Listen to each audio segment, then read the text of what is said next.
right, let's start by giving all praises to the Most High, whose true name in Hebrew is Yahweh, in the name of his only begotten Son, whose true name in Hebrew is Yahweh Shai, and the Holy Spirit, which is the Rakak Radash. Double honors to the elders and apostles, and the Holy Spirit, who taught us his truth. Honors to the brethren that's doing the work to push the gospel, risking their life and freedom to do so.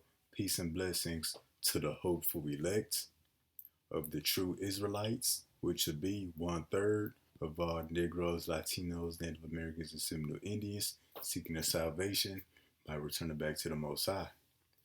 This lesson is going to be titled, I Slept and Awaked, for the Lord Sustained Me. Again, lesson is going to be titled, I Slept and Awaked, for the Lord Sustained Me. Now, I'm going to talk about a few things that happened this weekend. Well, for starters, we had a series of killer tornadoes in North Texas. While I speak, I'm going to let this news clip play just so y'all can see the destruction. Also, too, I'm going to pull this screenshot. Tornadoes tear through North Texas, killing 7, injuring 100. And as many more people missing. Homes and neighborhoods laid desolate. All right, so I'm going to hit Psalms 3, verses 3 through 5. And this is some precepts that I brung out over the weekend for a lesson that I prepared, that we brung out already. But we're going to start with verse 3.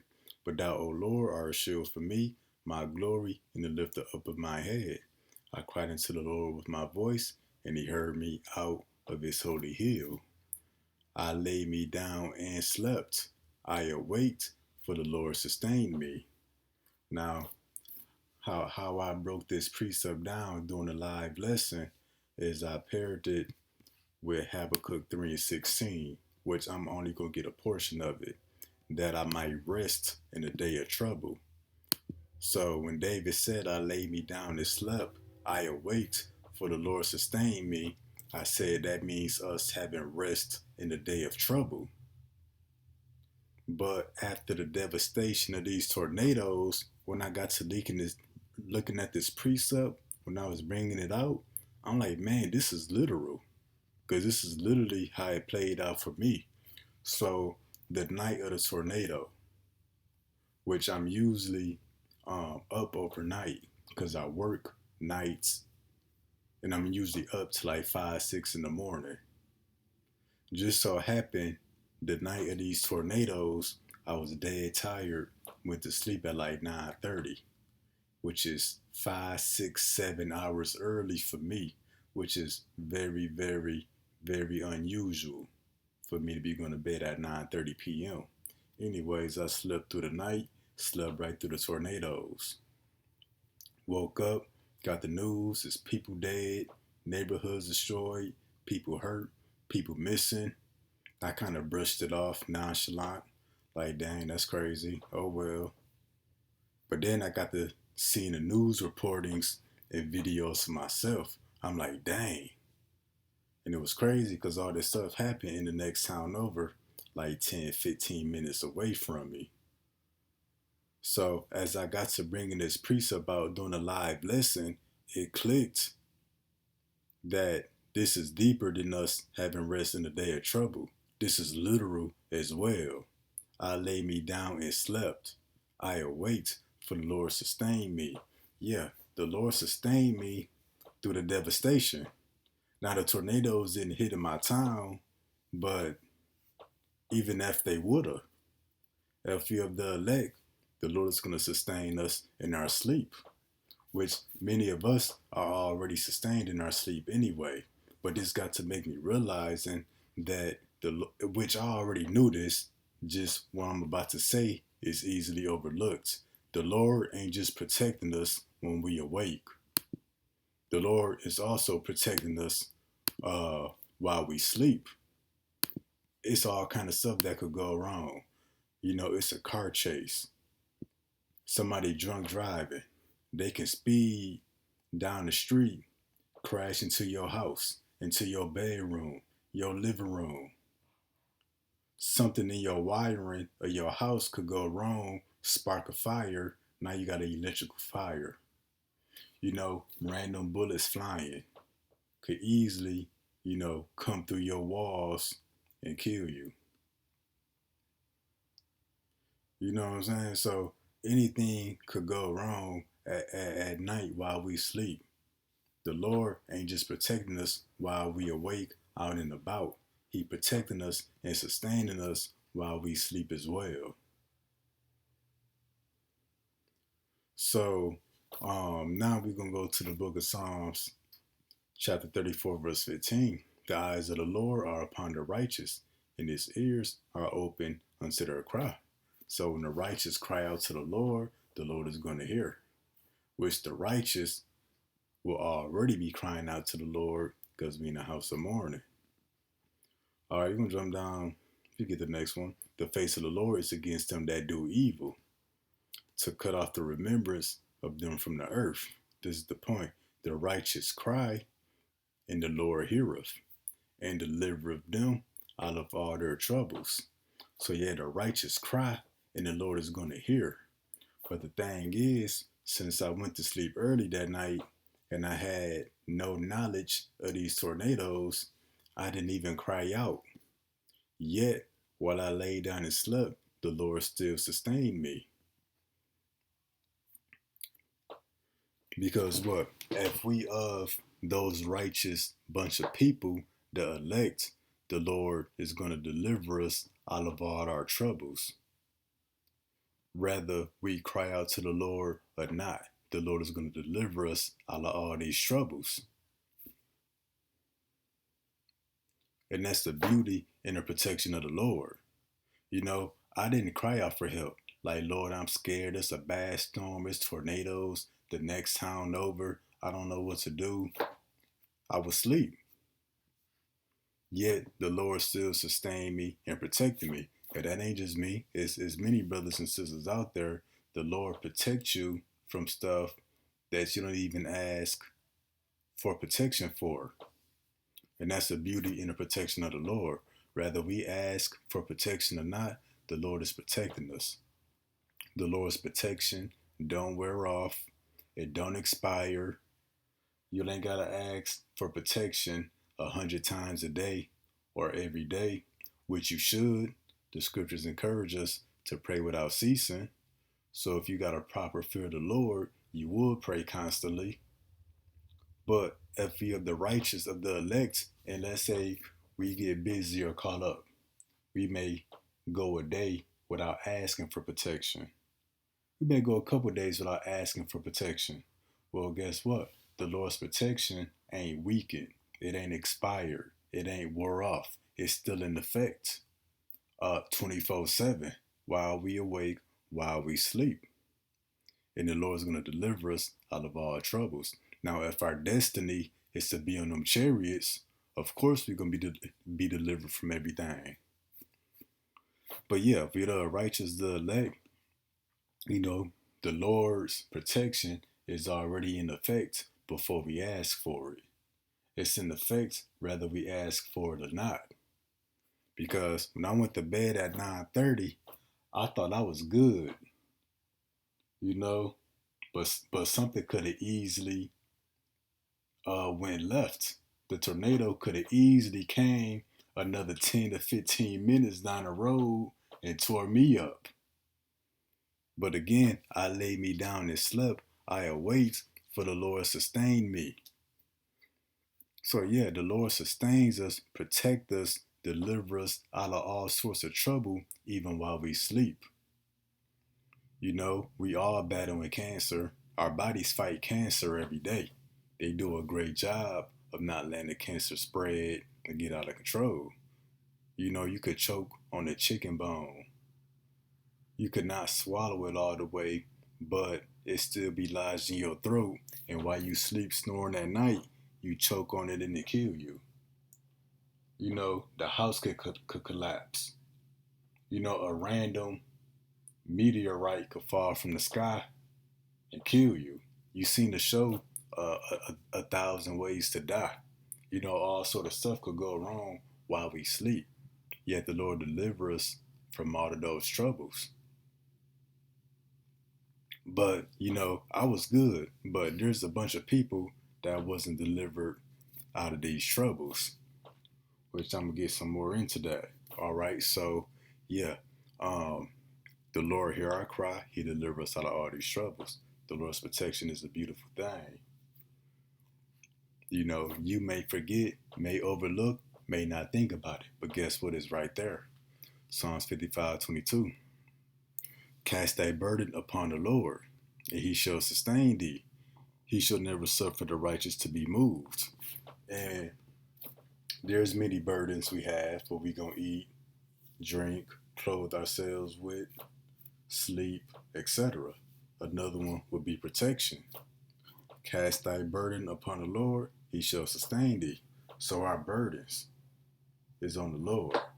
You know, I wouldn't. So even if I would have knew about the tornado, I wouldn't have been worried about no safety, where I'm gonna go, what I'm gonna do.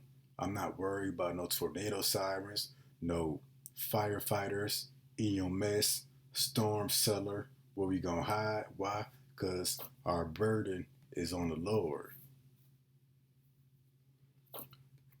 And it says He shall sustain thee. Now I want to show something real quick. We're gonna go to this word sustain in the Blue Letter Bible.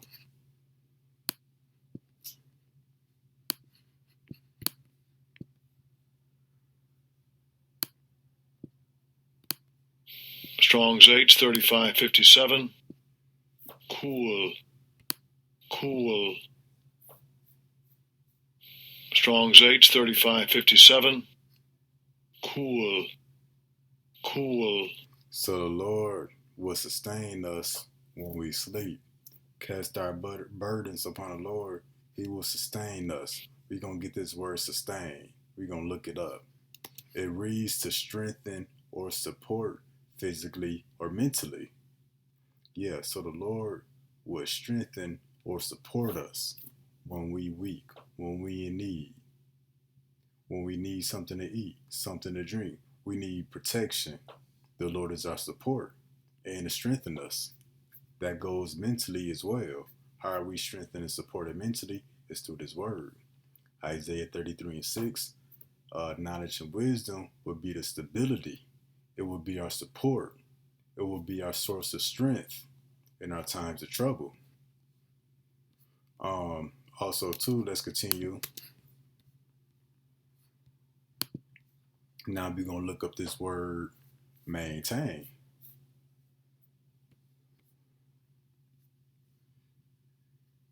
Let's see.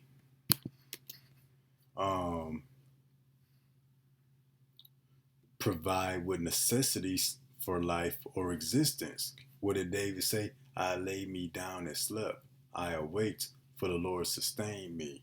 So even while David was asleep, the Lord provided David with the necessities of life. And what did it say in Psalms 55:22? Cast thy burden upon the Lord, He shall sustain thee. He will never suffer the righteous to be moved. And how would the righteous not be moved? They would be constantly provided with the necessities for life, whether that be food, water, protection, a way to escape, different dangers, etc. But let's go down here. It reads to keep in good condition. So the righteous will be sustained. The righteous will be kept in good condition. What did David say? I laid me down, I slept, I awaked, for the Lord sustained me. The Lord kept me in good condition as I slept through those tornadoes, although they was like 10, 15 minutes away. But yeah, the Lord will keep us in good condition. And why is that important? There's many more people that's not going to be kept in a good condition or sustained. Now, me and a coworker was talking and texting, and we was pretty much talking about how it's really only these Edomites that got tore by these tornadoes. So I'm gonna get this one sentence. This is between me and a coworker. Dude named Zach that worked with us got it bad. LOL. Tornado hit his ass and he got a broken back. So this is me, my coworker, texting today, but I had already got news about dude Zach the day before, which I think would have been Monday.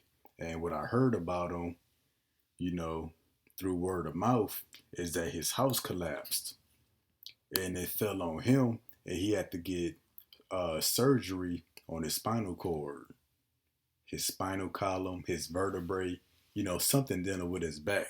Had to get surgery. But guess what? He wasn't kept in a good condition. He wasn't maintained or sustained. So yeah, if we of the elect, we of those righteous bunch of people that are going to keep us in good condition, that we may what? That we may continue. Because what the scripture say, he who endure unto the end, continue unto the end, the same will be saved.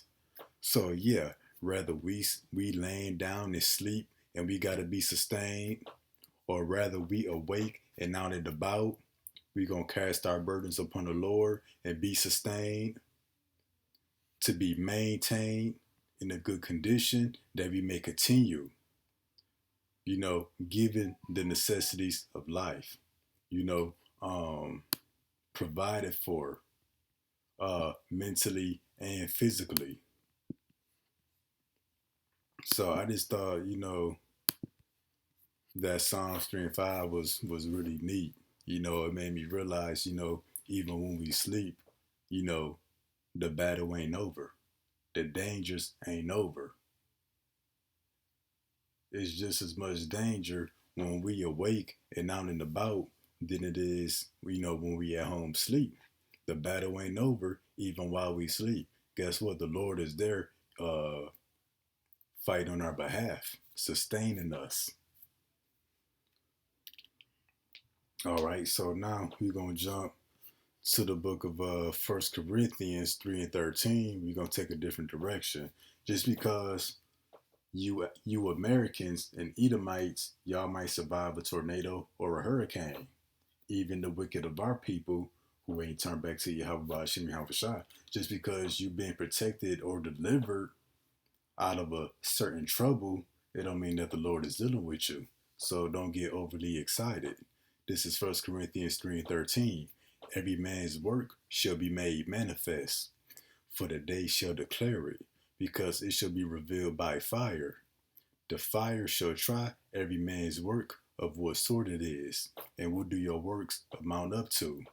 Either works that will be found righteous overall, or your works would amount to wickedness overall. But how is your work going to be found out or revealed to you? Is going to be revealed by fire. What's that fire? It's the furnace of affliction.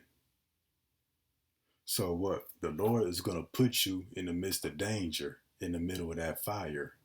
After the Lord pull you out that danger, out that fire, that's a good thing.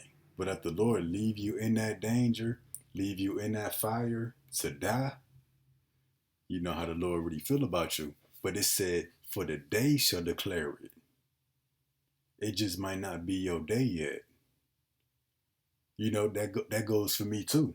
Yeah, the Lord sustained me while I slept this past weekend.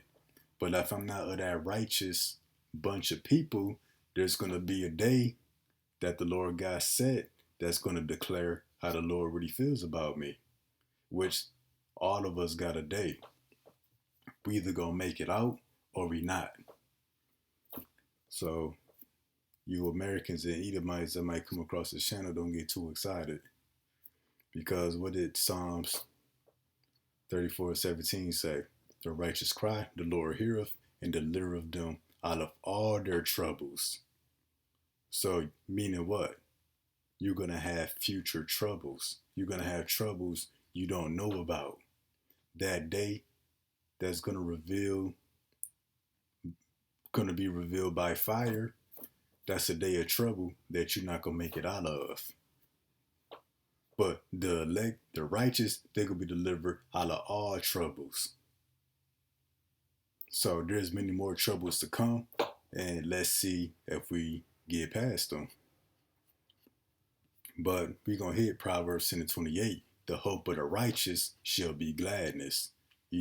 That's our expectation.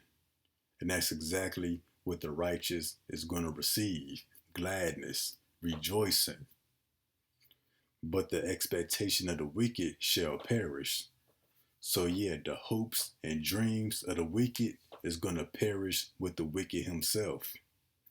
So, yeah, there's a bunch of wicked people that seems to be getting protected out of certain troubles and certain dangers. No, the Lord is just preserving you for your day of judgment.